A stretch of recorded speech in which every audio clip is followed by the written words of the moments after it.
వాడినిరా. Taxation గురించి అడగండి రా, చెప్తాను. ట్రయల్ బ్యాలెన్స్ గురించి అడగండి రా, ఎక్స్ప్లెయిన్ చేస్తాను. అంతేగాని హైదరాబాద్ లో సముద్రం ఎందుకు లేదు, జయలలిత గారికి పెళ్ళెందుకు కాలేదు, చంద్రబాబు నాయుడు గారికి గడ్డ ఉంటే బాగుంటాడా లేకుంటే బాగుంటాడా, ఇవి కాదురా అడగాల్సింది. అప్పర్ క్యాస్ట్ అంటే డబ్బున్న వాళ్ళు, లోయర్ క్యాస్ట్ అంటే పేదవాళ్ళని ఎవరు చెప్పారా?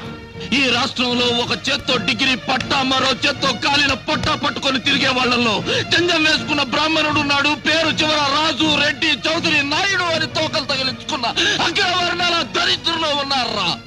రేయ్, ఆల్రెడీ అమ్ముకున్న ఉద్యోగాలకు ఇంటర్వ్యూలు పెట్టి మమ్మల్ని ఏడిపించకండిరా.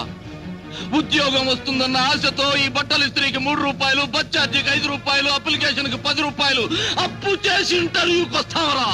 అంబేద్కర్ గారు ఎప్పుడో చచ్చిపోయి బతికిపోయారా?